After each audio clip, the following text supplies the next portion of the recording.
so that's where the song is from. I am the Wiz! Alright everybody, welcome back. Thank you for tuning in. If you like this review, please leave a like on this video. And if you want to watch more of my reviews, subscribe. I do 3 reviews a week on this channel. Alright everybody, today I am reviewing the 1971 musical film Fiddler on the Roof, directed by Norman Jewison. Part historical epic, part family drama, Fiddler on the Roof tells the story of a poor Jewish family before the Russian Revolution. It centers around the family of Tevye, played by Topol, his wife Goldie, played by Norma Crane, and their 5 daughters. I'm going to note right here, I'm fairly certain I said Tevye right, but I probably will say it wrong throughout the entire review. I apologize if I did.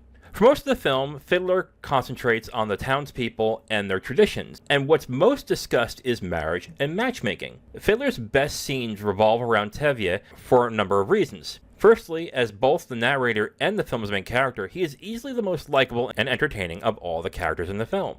This is mainly because the film concentrates on his reactions to the changing times of his town and his faith. And Topol plays Tevye with gregariousness, zeal, and a certain amount of tenderness. Topol portrays him as loving, exhausted, but above all else, a man of faith and tradition. And it's his character and his tugging back and forth of loving his daughters unconditionally, or the faith he so stringently abides by, or really a mix of both, where his character populates the best scenes in the film. It's also that push and pull of traditions and social change that's driving a great amount of the drama in the film. Fiddler, for the most part, is a film about a traditional man trying to reconcile with modern values. But what's key to this film is that Tevye doesn't quite understand the changes or why they are being done. He's just a simple man who cares for his family. The film is also beautiful in a lot of the scenes. Key scenes in the outside highlight beautiful oranges and reds, while others utilize the space of the town as its own character to give the film a feel of a small, close-knit town.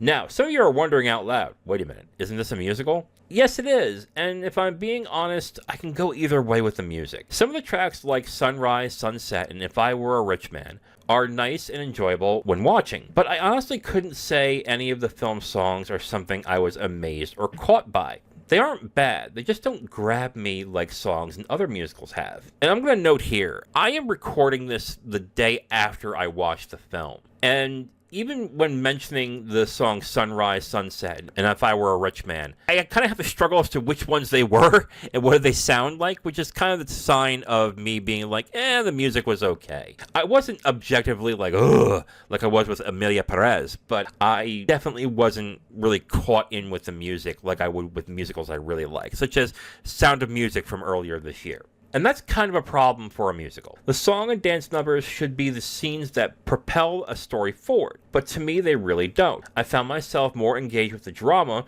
more than any of the musical numbers. And for a 3-hour musical, that can be a pretty sizable issue. In fairness, Fiddler on the Roof's drama is good enough to make this a solid recommendation. Topol is excellent as the main character, and the drama involving his children and his town are good enough to carry the film forward. But again, the fact I can go either way on the musical parts is a problem since the music is the most important parts of the story. Alright, so before I get into my rating, let's see what other people thought about this film. Letterboxd users has it a 4.1 out of 5. Now, I understand this actually. I know a lot of people actually like this film for the music, and I want to note right here I'm going to note a review on Letterboxd that I actually kind of identified with. It is from Christina Jessup. And it's basically, it's always fun to hear half a dozen songs in their original context and go, oh, this is where this song is from. I kind of had that reaction too. I guess it just didn't really hit the same way with me.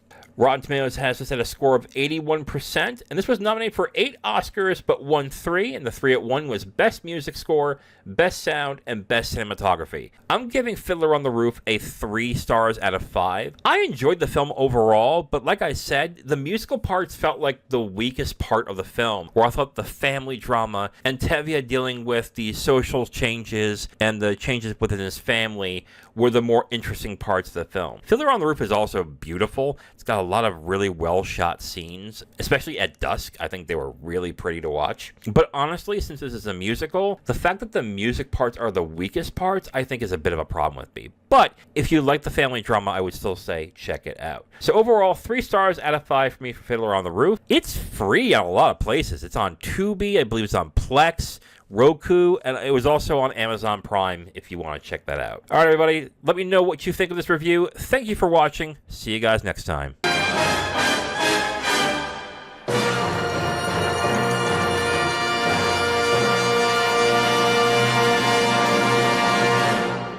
Thank you for watching this video. If you liked it, please like it. If you didn't, please subscribe. And if you have questions or comments, go ahead and leave a comment whether you liked it or not. It just helps, you know. If you want my written reviews, you can go onto my letterbox at IamThatWiz, or you can go to my website at IamTheWiz.com. Thank you very much again for watching. See you next time.